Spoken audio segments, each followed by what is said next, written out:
आज हम बनाने वाले हैं सिंपल पैंट सूट, जिसके लिए मैंने कपड़े को उल्टी साइड से बिछाया है, क्योंकि हमेशा हमें ध्यान रखना चाहिए कि जो भी हम कटिंग करते हैं तो कपड़े को उल्टी साइड से बिछा के मार्किंग करनी चाहिए।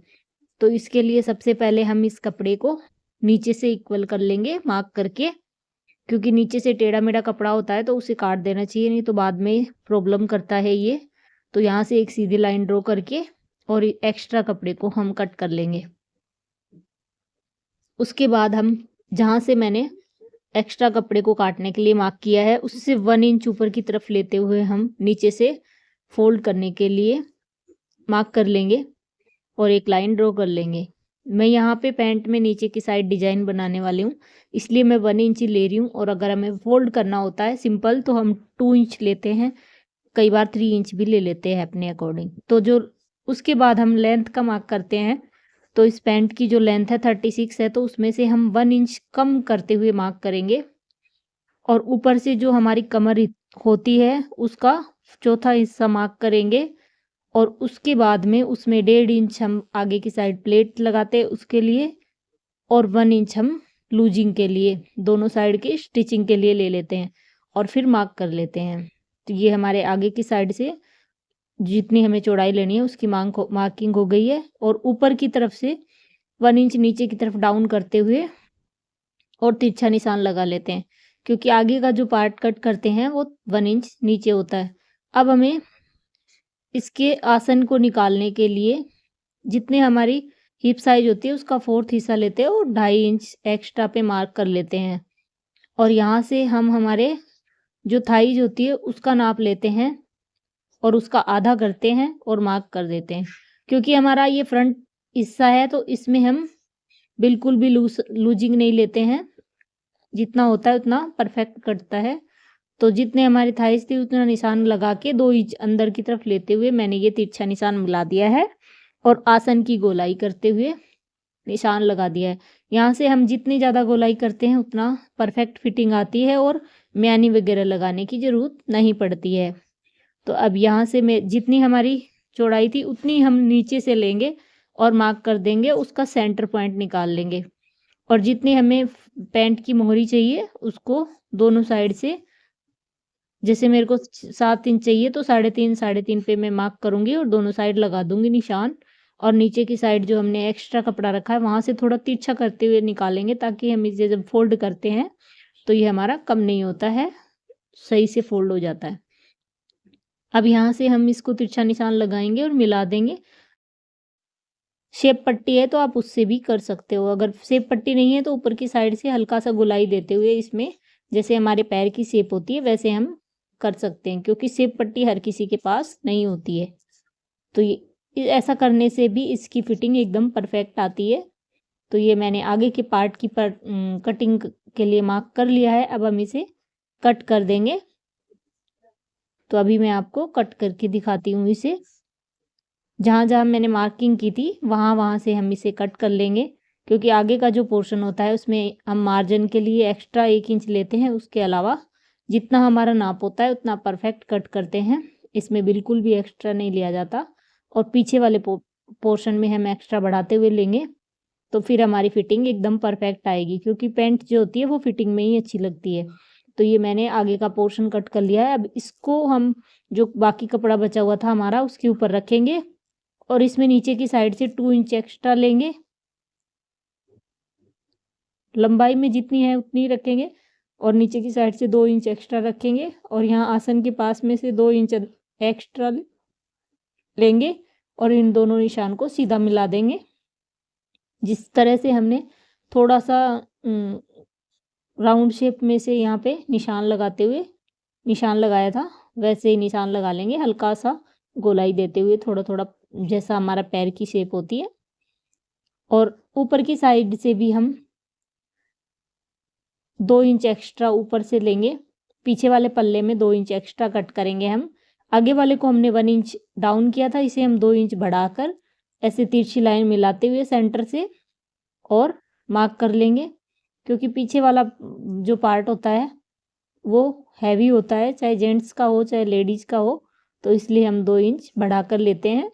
और यहाँ से भी हम 2 इंच का एक्स्ट्रा बढ़ा लेंगे और इस लाइन को आगे की तरफ बढ़ाते हुए और जो नीचे हमारा राउंड शेप में मार्क किया है वहां से एक सीधी लाइन मिलाएंगे।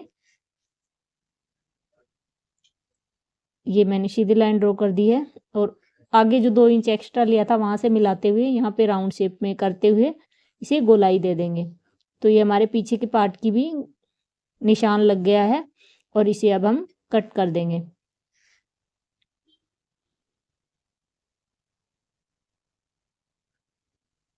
तो ये हमारे पैंट की इतना करने के बाद कटिंग हो जाएगी। इस साइड से हम इसको बिल्कुल बराबर कट करेंगे, कुछ भी एक्स्ट्रा नहीं लेंगे। जहाँ जहाँ मैंने मार्क किया है वहाँ वहाँ पे हम इसको कटिंग कर लेंगे। अब ये मेरी जो पैंट है उसकी एकदम परफेक्ट कटिंग हो गई है। इसमें हमें बिल्कुल भी म्यानी वगैरह ऐड करने की ज़रूरत नहीं है। इसके लिए पॉकेट कट करेंगे तो जनरली पॉकेट 15 या 14 इंच की लंबाई के लिए सही रहते हैं और इसकी जो चौड़ाई होती है वो 6 इंच, यानी डबल कपड़ा है तो 12 या 5.5 या 6 भी ले सकते हो आप। ऊपर से ये कपड़ा थोड़ा मेरा तिरछा है तो ऊपर से मैं इसको थोड़ा सा कम कर लूँगी और इसे सीधा निशान लगा के नीचे से थोड़ा सा राउंड शेप में निशान लगाते हुए इसे कट कर लेंगे और सेम इसी तरीके से हम दूसरी पॉकेट को भी कट कर लेंगे। और इसका जो स्टिचिंग का पार्ट है वो मैं दूसरे वीडियो में बताऊंगी। इसमें मैं इसके साथ का कुर्ता कटिंग करना बता दूंगी और स्टिचिंग का वीडियो है वो जो इससे नेक्स्ट क्लास जो भी होगी हमारी उसमें आ जाएगा। तो अगर आपको पैंट की कटिंग का वीडियो अच्छा लगा तो कमेंट करके आप बता सकते हो। अभी हम इसकी कटिंग करने के बाद में सूट की कटिंग करना भी बता देंगे, जो मैंने पहले भी 1-2 वीडियो में बताई है, तो आप उसे भी जाके देख सकते हो। मैं बिल्कुल इजी मेथड से, बिल्कुल आसान तरीके से बताती हूँ, स्टेप बाय स्टेप, तो आपको इजी मेथड से समझ में भी आ जाता होगा। तो ये मैंने कपड़े को डबल फोल्ड किया है, जितने हमारी फिटिंग होती है उसके हिसाब से 2 इंच का मार्जिन रखते हुए, और जितनी हमारी लेंथ है उससे 2 या 3 इंच का फोल्ड करने के लिए कपड़ा एक्स्ट्रा लेते हुए मैंने ये कपड़ा ले लिया है। अब मैंने यहाँ पे 7.5 में मार्क किया है, जो हमारे की जिसका हमें बनाना होता है उसके जितने शोल्डर होते हैं उससे हाफ लेना होता है, और आर्म होल भी हम उतने ही लेते हैं जितने हमारे शोल्डर है।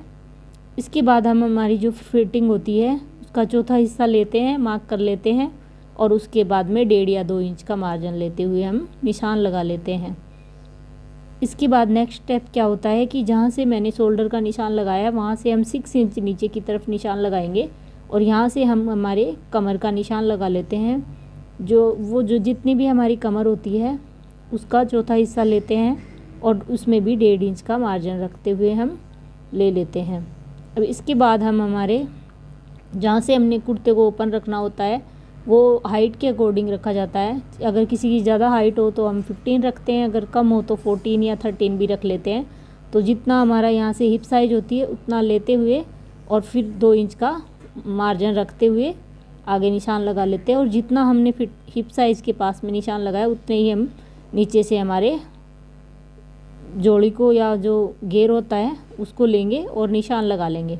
अब गले के लिए मैं बोट नेक बनाऊंगी तो ऊपर से मैं 3 ले रही हूँ, नीचे से 4.5 ले रही हूँ और एक बॉक्स बना के राउंड शेप में निशान लगा के और इसे हम कट कर लेंगे। तो ये मेरे कुर्ते की मार्किंग हो गई है, जो मैंने पहले भी काफ़ी वीडियोज में बताई है। और यहाँ शोल्डर पे से हम 1/2 इंच इसमें डाउन कर देंगे। इस तरीके से जो मैं वीडियो में स्टेप, वीडियो को देखते हुए निशान लगा के मार्क करके कट करेगा तो इसमें कोई प्रॉब्लम नहीं आती है। अब मैंने ये दोनों पल्लों की कटिंग कर ली है, आगे के पोर्शन की आर्म होल्स में से 1/2 इंच की गहराई देते हुए कटिंग भी कर ली है। अब मैं स्लीव्स की कटिंग करूँगी, तो इसके लिए मैंने ये स्लीव्स के कपड़े को 4 फोल्ड में बिछा लिया है। अब हमें जितनी इसकी लेंथ चाहिए सबसे पहले उसका निशान लगाएंगे और आगे से जितनी मोरी चाहिए उतना निशान लगाएंगे और उसमें 1 या 1.5 इंच का मार्जिन रखते हुए निशान लगा लेंगे, और जितनी लेंथ है उतना निशान लगा के 1 इंच हम फोल्ड करने के लिए नीचे और ऊपर से एक्स्ट्रा कपड़ा ले लेंगे। 1 या 1.5 इंच आप जितना लेना चाहो ले सकते हो। फिर उसके बाद नीचे की साइड से 3 इंच पर निशान लगाएंगे हम। पहले तो जितनी लेंथ है उतनी, और फिर उसको एक सीधी लाइन बना देंगे और इस लाइन से 3 इंच नीचे की साइड एक और लाइन खींच देंगे। जहाँ से हमें गोलाई देनी होती है। अब इसमें मैं स्लीव्स को कट करने का एक बिल्कुल ईज़ी तरीका बताऊँगी। कई बार क्या होता है कि हमारे आर्म होल्स बड़े रह जाते हैं, कभी स्लीव्स बड़ी रह जाती है। तो इसको एकदम परफेक्ट आए इसके लिए हम इसकी कटिंग कर सकते हैं इस तरीके से, जो बिगिनर्स है वो। तो मैंने ये 2 लाइनें जो ड्रॉ कर ली है, पहले ऊपर सीधी लाइन ड्रॉ करी, फिर नीचे 3 इंच का। तो यहाँ से हम शोल्डर को हाफ इंच फोल्ड करते हुए इस पे ऐसे रखेंगे, नीचे ऊपर वाली लाइन पे सीधा रखते हुए नीचे वाली को मिलाते हुए ऐसे। और अब हम इस पे मार्क कर लेंगे, तो ये हमारी स्लीव्स की गोलाई की कटिंग हो जाएगी। और इसमें हमें कुछ भी एक्स्ट्रा दिमाग लगाने की ज़रूरत नहीं है। जिसको नहीं आती है वो इस तरीके से कर सकता है। ये तरीका बिल्कुल ईज़ी रहता है और इस तरीके से अगर हम कटिंग करते हैं तो हमारी स्लीव्स और जो आर्म होल्स है वो एकदम फिट रहते हैं, कोई भी छोटा-बड़ा नहीं होता है। अब यहाँ से हम तिरछी लाइन मिलाएँगे और इसे कट कर देंगे। इसके बाद हम 2 पल्ले उठाएँगे और आगे की कटिंग भी कर देंगे हल्का-सा मार्जिन रखते हुए। तो ये हमारी स्लीव्स की कटिंग भी हो गई है।